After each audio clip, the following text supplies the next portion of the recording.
nga pala ako mag-start mag-YouTube, mag-vlog na nga pala ako. Kaya ngayon video na to, panoorin natin and mag-react tayo sa mga dati kong video, no?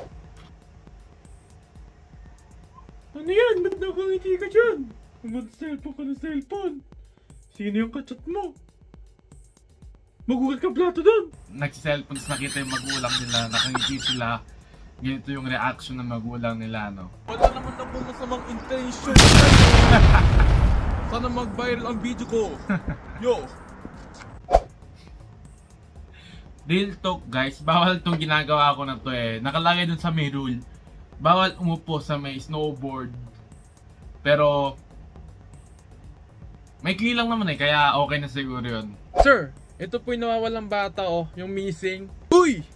Saan mo nakita yan? Ang galing mo ah. Ito yung premyo 1 million. Salamat sir! 1 week later. Sir, ito naman yung nawawalang bata, 10 sila oh. Uy! Ang galing mo talaga. Ito yung 10 million mo. Teka. Poo! So, explain natin yung video na to. Yung nagbalik ng bata nung una, yung nabigyan ng premyo is siya yung hold-upper. Kaya sa huli binalik niya yung mga nawawalang bata yung natitira, kaya nahalata ng pulis. Yung ibig sabihin ng content na to, no? Ako ay isang mahinang nilalang na kailangan ng Ako ni laman Idol, ng yung lambing mag-subscribe mo. na kayo.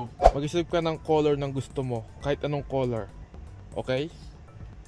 Tapos mag-isip ka ng number 1 to 100. Nakaisip ka na. Fuck you. Sorry guys, wala akong magawa sa buhay nung binidyo ko to, kaya pasensya nyo na ako. Trip ko lang to ah. Camera ka ba? Ha? Camera ako? Oo, camera ka ba? Bakit? Kasi, kailangan ko napapangiti eh. Ew. Baduy. Hello. Namatay ang phone.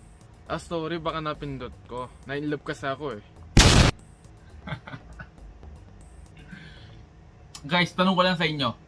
Ganito ba talaga kayo yung mga walang jowa, yung matagal na hindi nagka-jowa, pag may nakipagkausap sa inyo, ganito ba talaga kayo guys? Comment nyo nga kung ganyan kayo.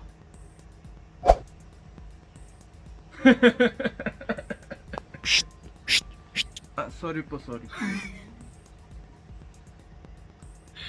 So, yung video naman na to, sa school, lalo na sa school pag nakatulala kang ganon, o sa may tren, sabi na sa tren, natulala kang ganon, tas napangiti ka mag-isa, yung may naisip ka nakakatawa, tas ngumingiti ka mag-isa, tas yung katabi mo nakatingin sa'yo yung ganon, kala abnormal ka.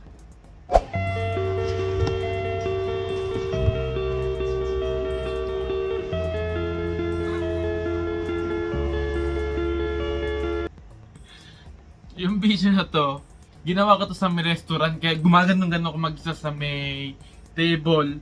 Pagkatapos na dumating yung staff, kala niya kung ano nangyayari sa akin, no? Muntikan pa ako madala sa may hospital. Pero yun, in-explain ko lang maayos, nagbibideo lang ako, kaya walang nangyari, no? Pre, wag ka maingay, pre. Parang kanina ka pa tinititigan ng babae na yun, no? Nasan? Ayun, no. Ah, yun ba? Tarantado ka, kanina ko pa kami tinititigan. Pre, hindi ganun! Yung video naman na to guys, ano to? Is, anong tawag dito? May napanood ako na content creator, natawa ko sa ginawa niya, kaya ginaya ko lang. Pero hindi ko nagawa na maayos eh, kaya natatawa ako kasi hindi ko nagawa maayos, no?